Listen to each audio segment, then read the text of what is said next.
My granddad came into the United Kingdom in 1966 with only £5 in his pocket. Or as he would call it in Punjabi, bunge bound in his pocket. And then a few years later, he made enough money to bring his wife and his 3 children. My dad popped out a few years later, the first person of my family born in the United Kingdom. At the age of 14, he started working. And by 16, like every other stereotypical Asian family, he was running his own corner shop in a little town where I began my childhood, Long Eaton.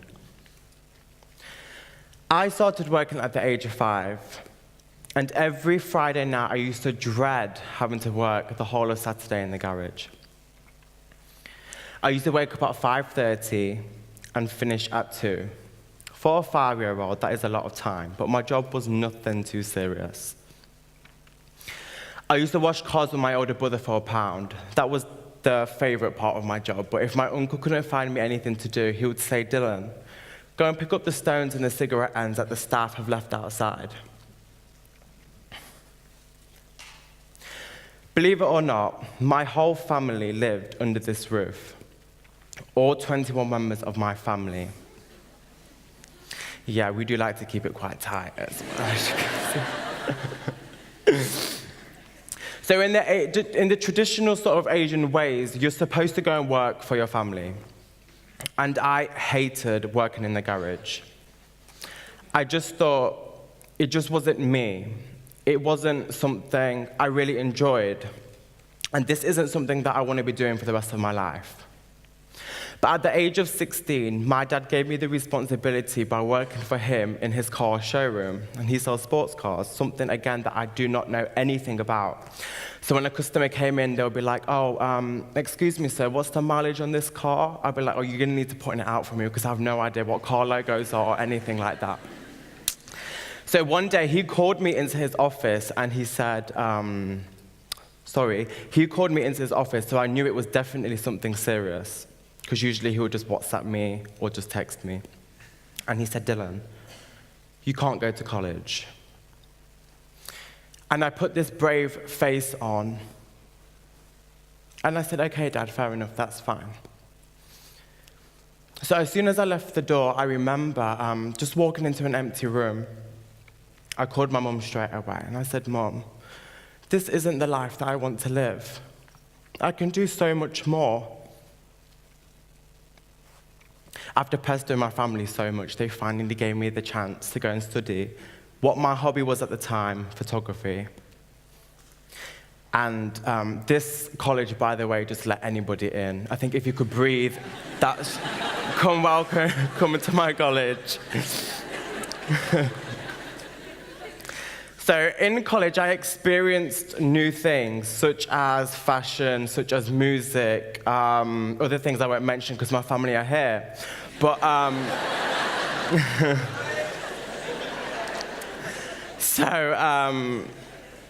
I found this passion for fashion, and with the facilities that I had around me, I created a logo, Ratchet, that I heard in a song.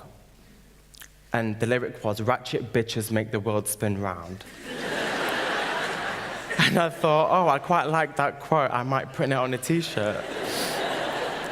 And at that time, it was obviously more than a hobby. So I was more interested in getting my creative ideas out there, just doing whatever. I remember my first pieces being a burgundy sweatshirt with studs down the sleeve, and this black and white t-shirt with this tacky leopard print logo on there. So many things have happened since I've started my brand. I created a Facebook page as soon as I had my first t-shirt. And I thought, oh, I would get around 30 likes on this. 21 members of them being my family who would have liked the photograph on Facebook. Because I didn't really have any friends in school. But in the first week, 6,000 people liked the Facebook page, and I was speechless. I was like, and I've not spoken to 6,000 people. I don't know 6,000 people because Asians are so big, they're probably all Asian, they know my family, so probably that's why they've liked it. So at the same time, I thought, oh, okay, it's time for me to make a website. I've got about 5 designs. The website was free at the time, but I told the guy who was my graphic designer, who is now my manager today, I said, call me once the website is live so I can start pushing it on social media. So I can push it out to these 6,000 people who I thought would buy something, but no. One person bought something in the first week. And I was like, oh, do I stop here? Like, is this the end of my career? It wasn't the end of my career.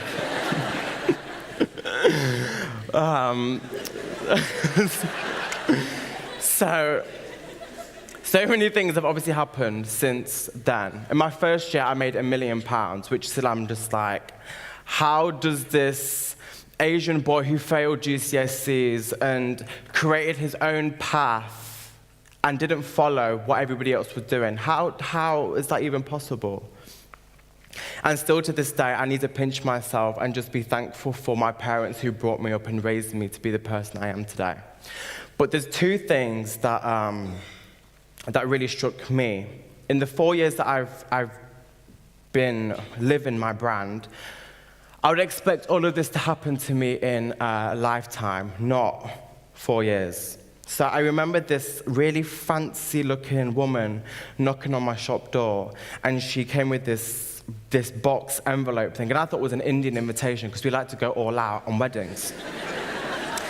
And she was like, hi, I'm the local MP. I was like, what is an MP? Somebody tell me, please, what an MP is? I was 16, by the way, so... And she said, oh, here's an invitation to have tea with our Prime Minister. And I was like, shit, Dad, we're going to see Obama in America. I'm so excited.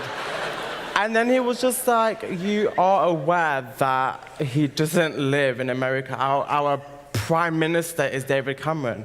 And I was like, oh, where's my friend? I need to Wikipedia this guy, because I have no idea who he is. So I see this guy's face, and I'm like, I've never seen you before, so... But I think my parents sort of took it in more than me, because they obviously knew who he was. I was just speechless. I didn't know who he was. But the best thing was that I've experienced in my life, 11 minutes it took me to trend worldwide on Twitter with a design that I was inspired by Miley Cyrus. You guys might think she's a crazy B word, but she's actually one of the nicest people I've ever met in my entire life. Her backup dancer came to my store and basically took advantage of everything. She's, by the way, this girl is a dwarf, her backup dancer, and she was buying things, taking things size extra large. I thought she's obviously taken advantage of this and selling it to her friends or her family. I would have done the same, but on the way out, she said, here's a ticket to meet Miley Cyrus. Obviously, I knew who she was, so I was more, at this point, really excited. I was like, oh my God, is this really happening right now? So yeah, that happened. But another thing I just want to say is that I opened my first store in 2013. The night before, I remember getting hammered with my best friend who came down from Scotland, and obviously, I was full of all of these different emotions and excitement and just hoping and praying that people would be there on the day we open. So the shutters opened, and I seen my parents' face. And it was...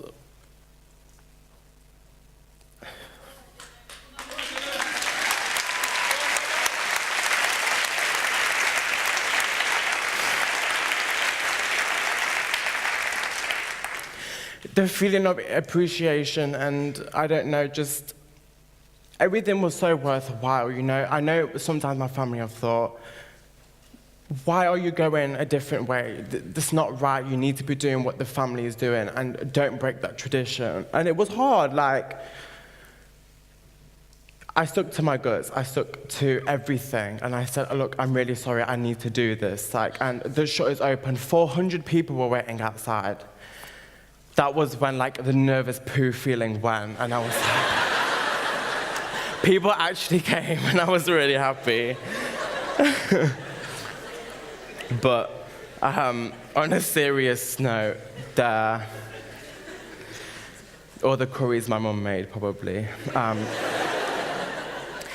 At 16, and having parents calling me up saying, can you come to my kid's birthday party because you're such an inspiration to them. I was like, if there's free food, yeah, I'll definitely be there. My dad's like, see if they'll pay for your travel. See if they'll pay for your train. Why are you doing this for me? But at the age of 16 and having that all being taken in, like, it's so humbling to me, and I can never be thankful for all the support that I've received from the millions of people who follow Ratchet Clothing, the people who follow me as a person. I'm the most normalest person ever you would ever meet. I love a 99p chicken mayo, and I just love doing normal things.